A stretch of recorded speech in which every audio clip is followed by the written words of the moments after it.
اور اس کے علاوہ بھی جو کراچی میں بائی الیکشن اور اس کے بعد جو ملاکنڈ میں ہوا، سب میں ریجیکٹ ہوئے یہ. اور جو کل ورڈکٹ ہے، جو بھی اس ملک میں قوتیں ہیں جو اس ملک کا سوچ رہی ہیں، یہ لوگ تو ملک کا نہیں سوچ رہے، کیونکہ ان کے پاس ان کا تو سٹیک، میں ریپیٹ کرتا ہوں، جن لوگوں کے اربوں ڈالر ملک سے باہر پڑے ہوں، ان کو کیا فرق پڑے گا کہ پاکستان نیچے جا رہا ہے، روپیہ نیچے جا رہا ہے، معیشت نیچے جا رہی ہے، مہنگائی بڑھ رہی ہے. ان کا تو ایشو ہی نہیں ہے. ایشو تو پاکستانیوں کا ہے، جو کہ یہاں جن کا جینا مرنا ہے. اور ایشو ان اداروں کا ہے جن کا سٹیک پاکستان میں ہے. تو وہ کیا یہ دیکھ نہیں رہی کہ یہ کیا ہو رہا ہے ملک کے ساتھ؟ کہ یہ ایک لوگ آتے ہیں، اربوں اربوں روپے کی ان کی چوریاں، ان کی کرپشن کیسز. میں 3.5 سال کہتا گیا کہ یہ میرے سے ایک ہی چیز مانگ رہے ہیں، NRO، اور میں نہیں دوں گا ان کو.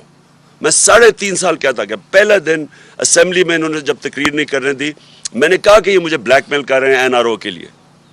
اور مجھے افسوس سے کہنا پڑتا ہے کہ ان کے پہلے جنرل مشرف نے اس ملک کو سب سے زیادہ نقصان پہنچایا ان کو NRO دے کے. 10 سال میں پاکستان، یا ان کے جو 10 سال تھے، 4 گنا زیادہ پاکستان کا قرضہ بڑھا، ملک کو بینکرپٹ چھوڑ کے چلے گئے اور باہر بھاگ گئے. اور پھر جب ملک اٹھ رہا تھا، پھر ان کو اوپر مسلط کر دیے گئے اور پھر NRO دلوایا ان کو. اور ساری قوم تماشا دیکھ رہی ہے کہ یہ یہاں صرف چھوٹا چور پکڑا جاتا ہے، یہ بڑے بڑے ڈاکوؤں کے لیے کوئی اور قانون ہے. ان کو کوئی ہمارا انصاف کا نظام نہیں پکڑ سکتا. یہ جب مشکل پڑے گی باہر بھاگ جائیں گے. اور ایسے باہر بیٹھے ہوئے ہیں بڑے بڑے محلات میں، جس طرح کہ ان کی پتہ نہیں کوئی باہر کون سی بزنسز تھی، سارا پیسہ چوری کر کے باہر لے کے گئے. تو قوم نے ریفرینڈم دے دیا ہے، قوم نے واضح بتا دیا ہے، ان لوگوں کو ریجیکٹ کر چکی ہے قوم. تو لہٰذا میں یہ آج سارے پاکستان کے اداروں کو کہنا چاہتا ہوں کہ جتنی دیر آپ ان کو بیٹھنے دیں گے، جتنی دیر یہ ہمارے اوپر مسلط رہیں گے، ہمارا ملک نیچے جا رہا ہے. ہمیں کہا جی عمران خان نے آئسولیٹ کر دیا پاکستان کو، عمران خان کی فورن پالیسی اتنی بری تھی کہ اب ہم آئسولیٹ ہو گئے ہیں. میں جب امریکہ گیا تھا، جس طرح ڈونلڈ ٹرمپ نے ہمارا استقبال کیا، جس طرح مجھے اس نے رسپیکٹ دی اور میری ڈیلیگیشن کی، سب سے پوچھ لیں. جنرل باجوہ گئے تھے تب، ان سے پوچھیں، کسی سے پوچھیں کہ کبھی کسی پاکستان کے پرائم منسٹر کو اس طرح کی عزت دی ہے. اور جب ٹرمپ نے اس سے میرے جانے سے پہلے جب اس نے پاکستان کی تنقید کی کہ جی اس افغانستان میں ہمارا ڈبل رول تھا، میری ٹویٹ ابھی بھی پڑھ لیں کہ میں نے اس کو کیا جواب دیا. تو اس کو پتا تھا، یعنی اس کو سخت جواب بھی دیا. اس کے باوجود وہ عزت ان کے لوگوں کی کرتے ہیں جو اپنے ملک کی مفادات کی حفاظت کرتے ہیں، نیشنلسٹ ہوتے ہیں، جو اپنی ذات کے لیے نہیں. یہ تو ان کو سب کو پتہ ہے کہ ان کے پیسے باہر چوری کے پڑے ہوئے ہیں، تو ان کی تو کوئی عزت ہی نہیں کرتا.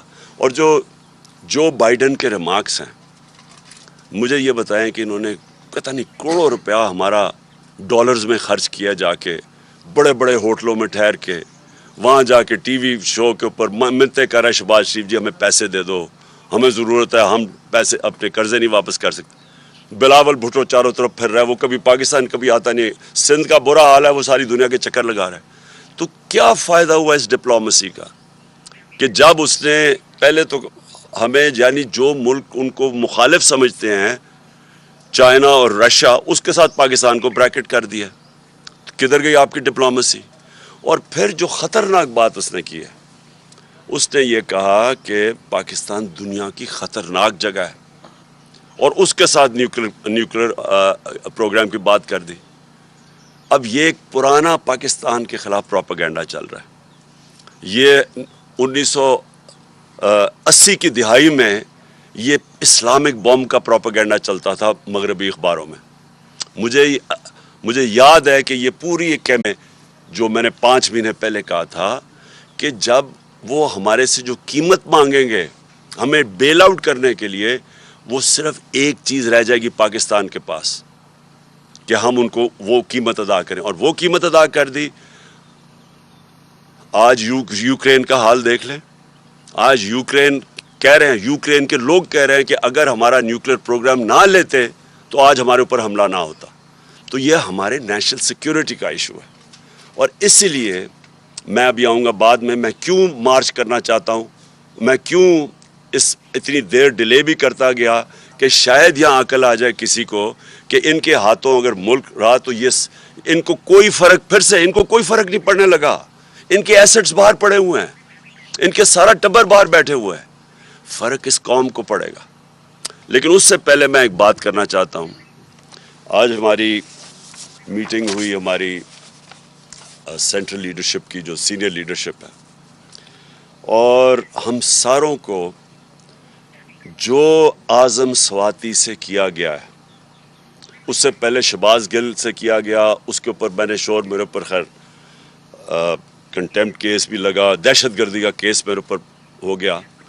اور تب بھی میرا مسئلہ تو کسٹوڈیل ٹارچر کا تھا کہ ایک آدمی کو آپ کس قانون کے تحت آپ اس کو پکڑ کے, یا جو غلطی کی ہو, عدالت میں قانون بنے ہوئے ہیں, آپ جا کے ان کے اوپر ایکشن لیں. کس قانون کے تحت پکڑ کے اس کو مارا, ٹارچر کیا, ننگا کیا. وہ ایک اور جمیل فاروقی, وہ بھی وہ جرنلسٹ ہیں, وہ کہتے ہیں میرے سے یہ کیا گیا. عمران ریاض کو پکڑ کے ایک چھوٹے سے کمرے میں بند کر دیا گیا. تو لیکن جو اعظم سواتی سے کیا, میں آج اپنی قوم کے سامنے یہ چیز اس لیے رکھنا چاہتا ہوں کہ ایک پاکستانی ہوتے ہوئے, اب میں یہ نہیں کہہ رہا کہ میں کسی پارٹی کا ہیڈ ہوں, پاکستانی ہوتے ہوئے یہ مجھے اتنی شرم آئی ہے کہ ہم اپنے لوگوں کو اس طرح ٹریٹ کر سکتے ہیں, کہ ہم ان کو اس طرح ذلیل کر سکتے ہیں. یہ ذرا سنیں آپ, میں ساری جو اعظم سواتی سے کیا ہے. 3 بجے صبح اس کے گھر کے, اچھا ٹویٹ تھی اس کی, بھئی اگر اس کی ٹویٹ تھی اور اس نے جذبات میں آ کے کوئی بات کہہ دی ہے تو اس کے لیے قانون بنے ہوئے ہیں. یہ کیا لکھا ہوا ہے کہ یہ ہونا چاہیے تھا کہ 3 بجے اس کے گھر اس کے لوگ آئے, یہ ایف آئی اے کے, اس کے بچوں کے, اس کے پوتے اور پوتی کے سامنے, 4 سال کی اور 8 سال کی, ان کے سامنے اس کو مارنا شروع کیا. ایک 75 سال کے آدمی کو اس کو مارا, نوکروں کے سامنے, گھر میں چیزیں توڑی, اور اس کے بعد اس کو پولیس اسٹیشن لے کے گئے. پولیس اسٹیشن سے ایجنسیز کے ہاتھ میں پکڑا دیا. یہ کس قانون کے تحت پکڑا ہے؟ یہ کون سا پاکستان کا آئین اجازت دیتا ہے کہ آپ پکڑ کے ان کو, ایک آدمی کو ایجنسیز کے ہاتھ میں پکڑا دیں؟ اور ایجنسیز نے مزید اس کے اوپر تشدد کیا. ادھر جا کے انہوں نے اس کو ننگا کیا, ٹارچر کیا, سیکشلی ٹارچر کیا. اس نے عدالت میں آ کے بتایا کہ اسے کیا کیا. 75 سال کے آدمی سے, ملک کا سینیٹر, کتنا بڑا جرم تھا کہ جو اس سے یہ کیا گیا. ساری دنیا کے اندر یہ خبر گئی. یہ سارے باہر کے واشنگٹن پوسٹ جیسے بڑے بڑے اخباروں میں یہ خبر گئی. اور خبر کیا گئی کہ پاکستان کے سینیٹر کے اوپر تشدد کیا اور اس کو پکڑ کے جیل میں ڈالا. کیوں؟ کیونکہ اس نے آرمی چیف کی تنقید کر دی. آپ دنیا جمہوریت کے اندر یہ کوئی آرمی چیف کی تنقید کرنے پہ یہ ہوتا ہے؟ کیا یہ سزا ملتی ہے؟ سو دنیا کے اندر یہ شوق ہے, لوگ حیرت میں ہیں کہ یہ کیا ہوا ہے. سارے باہر کے اخباروں, میں نے پوری کٹنگ ہے جو باہر کے اخباروں کے اندر یہ چیزیں پبلش ہوئی ہیں, یہ ساری جگہ یہ خبر پبلش ہوئی ہے. اس سے سب سے بڑی بدنامی پاکستان اور اس کی جمہوریت کی, کہ کسی جمہوریت میں تصور نہیں کوئی کر سکتا. اس کے بعد پاکستانی فوج کی اور پاکستان کے آرمی چیف کی, یہ ان کی بدنامی ہوئی کہ یہ اس کا مطلب کہ فوج آؤٹ آف کنٹرول ہے, فوج آرمی چیف, یہ اس کا مطلب کہ کوئی قانون کے اوپر ہے, وہ کچھ بھی کر سکتے ہیں ملک میں. کیا پاکستان بنانا ریپبلک ہے؟ اور کیا ایک آئین ہمیں انسان کو ڈگنیٹی نہیں دیتا؟ کہ آئین ہماری عزت کو پروٹیکٹ نہیں کرتا کہ اس طرح انسان سے کیا جائے؟ اور ہم نے آج فیصلہ کیا کیا؟ ہم نے یہ فیصلہ کیا, سب سے پہلے تو میں سپریم کورٹ سے, جن کا کام ہے انسانوں کے فنڈامنٹل رائٹس کی حفاظت کرنا, میں ان سے کہتا ہوں کہ پہلے تو آپ کو جب وہ شہباز گل بتا رہا تھا اور پھر وہ جمیل فاروقی بتا رہا تھا کہ ان کو ننگا کیا گیا, ان کے اوپر آپ کو ایکشن نہیں لینا چاہیے تھا؟ اور آپ مجھے بتائیں کہ ملک کے سینٹ کو 75 سال نانا اور دادا اس سے یہ کیا گیا، کیا یہ سپریم کورٹ کی کوئی ذمہ داری نہیں ہے انسانوں کے فنڈامنٹل رائٹس کو پروٹیکٹ کرنا؟ ہم نے یہ اس کے علاوہ فیصلہ کیا، ہم پنجاب اور پختونخوا کی اسمبلی کے اسپیشل سیشن کال کریں گے اس ایشو کے اوپر۔ دوسرا، ہمارے سینیٹرز سپریم کورٹ میں پٹیشن فائل کریں گے۔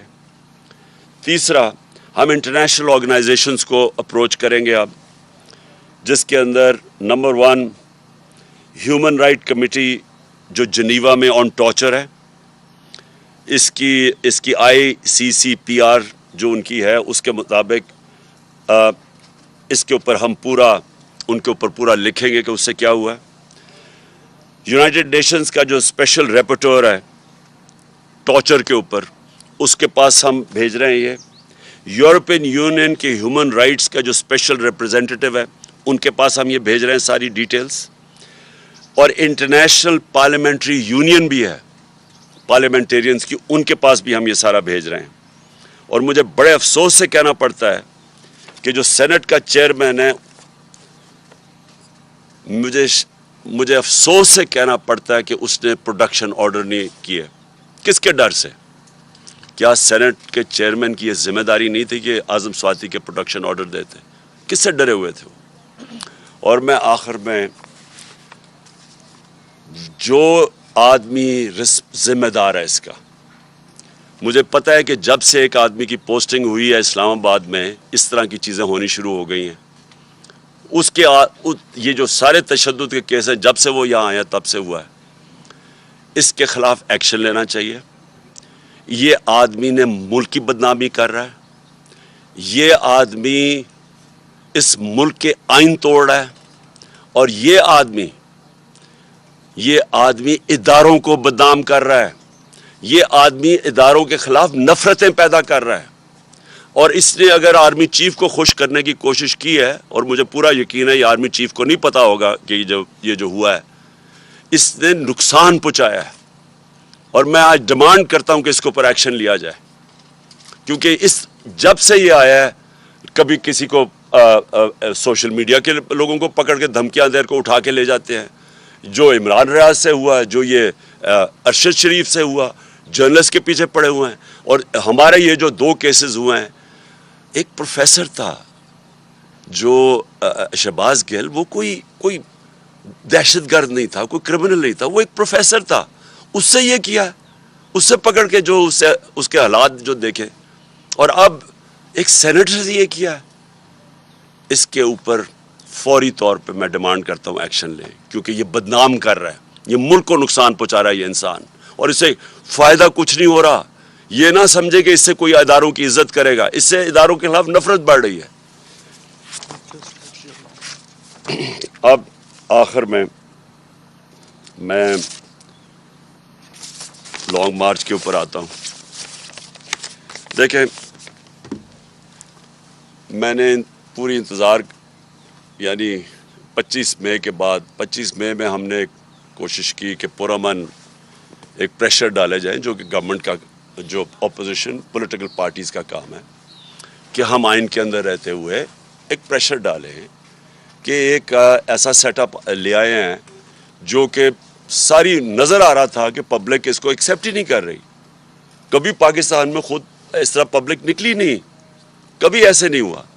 تو جب پبلک نہیں ایکسیپٹ کر رہی، اور انہوں نے وہاں سندھ ہاؤس میں منڈی لگی ہوئی ہے کہ آپ نے قیمتیں لگا کے لوگوں کے ضمیر خرید کے لوٹے بنا کے تو آپ نے اسمبلی کرائی ہے، اور پھر واضح اب تو سب کو پتہ چل گیا نا سائفر کا، کیونکہ میں ان کا شکریہ ادا کرنا چاہتا ہوں ان کا یہ جو آڈیو لیکس میں، کہ اب ساروں کو پتہ چل گیا، پہلے تو کہتے تھے سائفر ہے ہی نہیں، اب سب کو پتہ چل گیا کہ سائفر ہے۔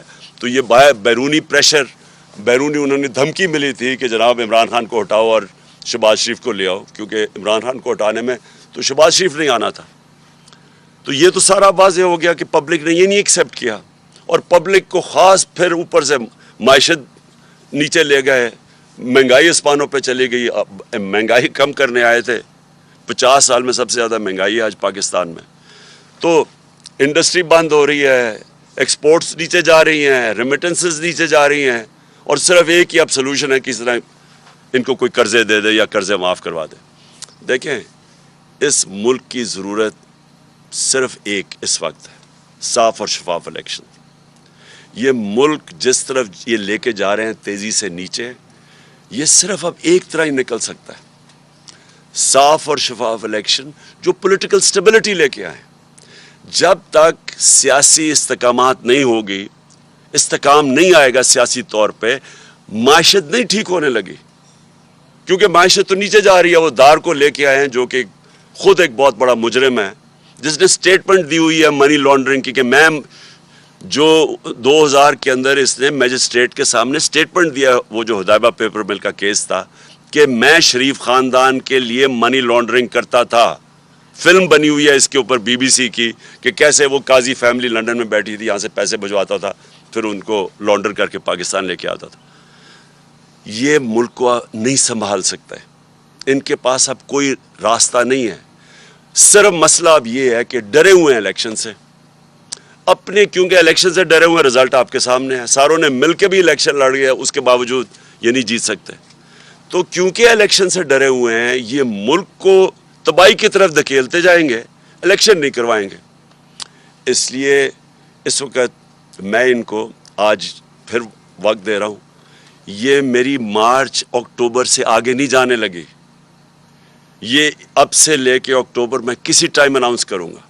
میں ان کو ٹائم دے رہا ہوں کہ ابھی بھی آپ کے پاس وقت ہے, ملک کی خاطر اپنے آپ کو بچاتے بچاتے ملک کو تباہ نہ کریں. اور میں ابھی بھی کہتا ہوں کہ یہ ہے ٹائم آپ کے لیے الیکشن اناؤنس کرنے کا. اگر آپ نہیں کریں گے, یہ میں مارچ کروں گا, مارچ کی میری تقریباً تیاری مکمل ہے. اور میں آج اپنی قوم کے سامنے انشاءاللہ ایمان تو اللہ پہ ہے میرا, کامیابی تو وہ دیتا ہے, پاکستان کی تاریخ میں اس طرح پبلک نہیں نکلے گی جو اس مارچ پہ نکلے گی. میں ٹائم دے رہا ہوں, آپ کے پاس ہے, چند دن ہیں, اور اس کے بعد میں یہ اناؤنس کر دوں گا. ایک دفعہ مارچ ہو گئی اور ایک دفعہ پبلک جب سڑکوں پہ نکلاتی ہے, یہ یاد رکھیں کہ اب تک ہماری ساری 6 مہینے کی سٹرگل آپ دیکھ لیں, آئین کے بیچ میں رہ کے کیے. ہم نے جلسے کیے ہیں, پبلک دکھا دیا کہ پبلک کدھر کھڑی ہے. جلسوں میں کبھی اتنے بڑے جلسے نہیں ہوئے. ہم نے یہ بھی دکھا دیا کہ جب الیکشن آیا 17 جولائی کا, تب بھی کہ پبلک کدھر کھڑی ہے. اب پھر الیکشن میں, بائی الیکشن جو بھی بیچ میں, سب کو پتہ پبلک کدھر کھڑی ہے. اور یہ مارچ میں پتہ چل جائے گا کہ پبلک کدھر کھڑی ہے. ایک چیز آخری میں میری بات, کہ دیکھیں سری لنکا میں کیا ہوا. سری لنکا میں پبلک جب خود آ جاتی ہے سڑکوں کے اوپر, اور وہ صرف 2.5 کروڑ لوگوں کا ملک ہے, یہاں ہے 22 کروڑ لوگوں کا ملک, اور یہاں ایک دفعہ پبلک سڑکوں پہ آ گئی, یہاں کوئی کسی کے پاس طریقہ نہیں ہے کہ اس کے بعد کیوس کو کون روکے گا. اور ابھی تک سڑکوں پہ کیوں نہیں آئی؟ جو انہوں نے خاص طور پہ یہ جو 5 مہینے میں انہوں نے جو مہنگائی کی ہے 50 سال میں سب سے زیادہ, جو بجلی کے بل, ساری چیزیں جو مہنگی ہوئی ہیں اور انڈسٹری بند ہو رہی, اس لیے سڑکوں پہ نہیں آئی, کیونکہ ایک پولیٹیکل پارٹی ان کو منظم طریقے سے احتجاج میں لے کے جاتی ہے اور واپس لے آتی ہے. لیکن ایک دفعہ جب ہم مارچ اناؤنس کر دیں گے اور اس وقت پبلک سڑکوں پہ اوپر آ جائے گی, تو یہ پھر یہ یاد رکھنا کہ وہ اور جس طرح کی پبلک نکلے گی, وہ پھر اس کا کوئی گارنٹی نہیں کر سکتا کہ جب اتنی پبلک اور جتنی تعداد میں انشاءاللہ پبلک نکلے گی تو اس کا پھر کیا نتیجہ آئے گا. تو میں اس لیے آخر میں جو ہر کوئی جو پاکستان میں اس کے اوپر کچھ کر سکتا ہے, میں ان ساروں کو اور ان پولیٹیکل پارٹیز کو بھی کہنا چاہتا ہوں کہ دیکھیں آپ کے پاس ٹائم اب زیادہ نہیں ہے. ہم یہ اکتوبر کے آگے نہیں جانے لگے, ہم نے فیصلہ کر چکے ہیں. ہماری تیاری جس طرح میں نے کہا تقریباً مکمل ہے, اور میں یہ کسی وقت بھی چند دنوں کے بعد میں یہ اناؤنس کر دوں گا. ہر پریس کانفرنس میں ہم سوال کرتے ہیں کہ مذاکرات ہو رہے ہیں کیا تحریک انصاف کے کسی مذاکرات کنفیوژن ہے خان صاحب, ابھی تک واضح طور پہ نہیں کہا جا رہا, کیا واقعی کسی لیول پہ مذاکرات تحریک انصاف کے ہو رہے ہیں؟ خان صاحب اسی کے ساتھ ایک یہ جوڑ لیں کہ آج سینئر صحافی ان کا بھی آپ صبح میں سن رہا تھا, انہوں نے یہ انکشاف کیا کہ کل کے نتائج کے بعد کوئی 4 سینئر ترین جنرل جو ہیں وہ آپ سے ملے ہیں. تو اس کی ذرا وضاحت کر دیں کہ کیا واقعی یہ درست ہے؟ اور جو ٹکا ثانی نے سوال کیا کہ مذاکرات اگر ہو رہے ہیں تو کس لیے؟ دیکھیں مذاکرات کیا میں کہوں کہ ہو بھی رہے ہیں نہیں بھی ہو رہا ہے، یعنی ان کے اندر ابھی تک کوئی جو بھی تھوڑی ہماری بیک چینلز پہ ہوا ہے کوئی اس طرح کی کلیئرٹی نہیں ہے ابھی تک. وہ کلیئرٹی مجھے پتہ کیوں نہیں ہے، کیونکہ وہ نواز شریف ڈرا ہوا ہے الیکشن سے. وہ جب تک نہیں فیصلہ کرے گا الیکشن نہیں ہوگا.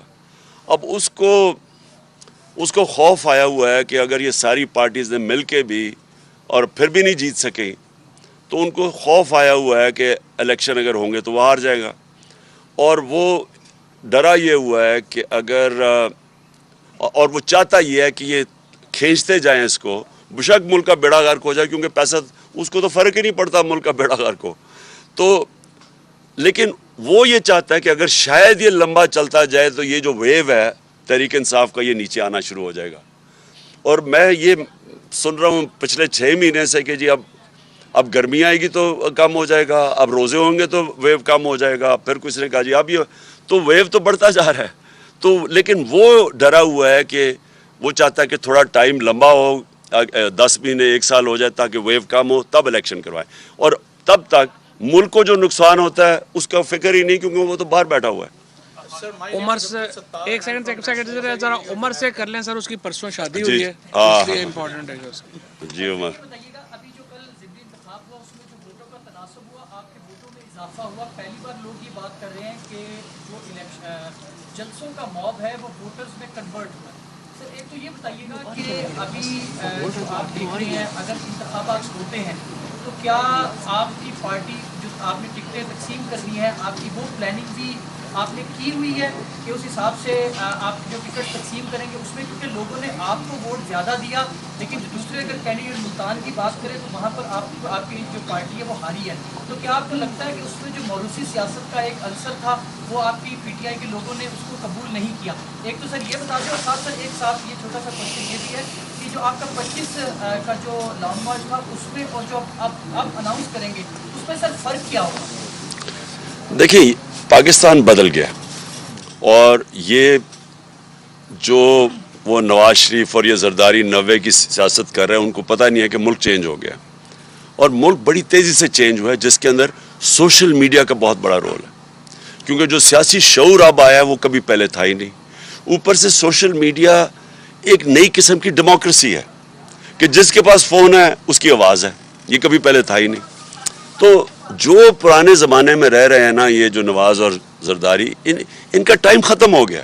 میں یہ آپ کو بتا رہا ہوں کہ یہ اب جو بھی کر لیں یہ نہیں جیت سکتے، انہوں نے اب ہارنا ہے. جہاں تک آپ نے کہا نا کہ 25 اور اب میں کیا فرق ہے، فرق یہ ہے کہ 25 میں ہم نے ایک پرامن احتجاج کی کال دی اور ہمیں کوئی اندازہ نہیں تھا کہ اس طرح کی شیلنگ ہوگی. لوگوں کو اٹھائے 2 دن پہلے گھروں میں گھس کے جو انہوں نے تشدد کیا گھروں کے اوپر، عورتیں تھیں وہاں، یعنی میں نے تو کبھی پاکستان میں ایسا نہیں دیکھا. اس باری جو ہماری تیاری ہے وہ یہ جو بھی کریں گے یہ فیل ہو جائیں گے، کیونکہ وہ تیاری اب ایسی ہے کہ ہم نے پورا، مجھے پتہ ہے کہ رانا ثناء اللہ جیسے مجرم کا ذہن تو کسی بیوقوف کو بھی پتہ ہے کہ وہ اس میں عقل تو ہے ہی کوئی نہیں. وہ ڈنڈا مارو جی، یہ مارو یہ مارو، اور میں نے جو ڈرون کر دیا تو وہ اوپر سے یہ کر دیں گے.